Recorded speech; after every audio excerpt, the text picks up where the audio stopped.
I have discovered how to make ordinary drawing paper look like an ancient document. A bit like this one. And the secret is... stock cubes. Now all you need is an ordinary sheet of paper and tear it all round the edges. Now you don't have to be neat, you can make it as ragged as you like, because the idea is to make it look as if the paper is really old. So there it is, just finish that off there. And then, the good bit, I love doing this, put some cracks in the paper. You ever seen those old parchments? They look as if they've been cracked through the ages. So there it is, just flick away, tear away, and put some cracks in your paper. Then lay it down, take your stock cube and crumble it into some warm water. There it is, you don't need much water, just got a little saucer full here, and you only need one stock cube. And just mix it in so that it looks like a paste, and then just paste it on to your piece of paper. Now, you can see all these finger marks that I'm creating here.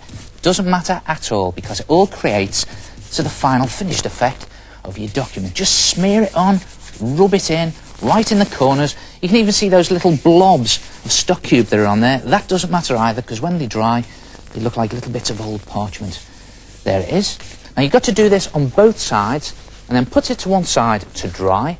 And when it's dry, it looks something like this. Look at that. Already it's 100 years old. Now what about the writing? Well, have you ever noticed the way the writing on those old documents, the first letter is always very fancy? Well, I've discovered the secret to that too. Bread. All you do is you cut a square of bread about 2 centimetres by 2 centimetres, then you get some poster paint. Now I've mixed this with a little bit of water, and you simply paint onto the bread. Again, this is great fun to do. There it is. Get your brush stuck in there so that you bash the paint inside the bread. There it is.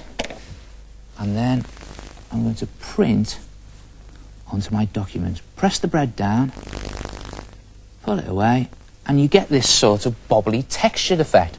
Then you put that to one side to dry, and it takes about 10 minutes to dry. And when it's dry, it looks something like that. So, okay, I'm going to put my first letter in there now. Now, have you ever noticed the way those first letters, they're always really curvy? So I'm going to curl the top of my T, and the tail of my T curve also. Now, when you've used a black felt tip pen, use one of these. These are my favourite pens, these, the old gold pen. Gives a great effect if you just put it right on the outside, right on the edge there, of the black that you've done. There it is. Just following the letter all the way round. Oh, I love this gold pen, the way it just smears out onto the paper. And there it is, the first letter of your ancient document. Now all the rest of the letters, if you do a bit smaller with a smaller felt tip pen, and of course it depends on what you want to say. For instance, hear ye, hear ye, hear ye, hear ye. It is hereby declared that the owner of this ancient document is now entitled to double pocket money. Signed, get your mum or dad to sign that, a pocket money contract. Or when it's someone's birthday, don't give them a present, hide the present and give them a map to try and find the present. And there it is.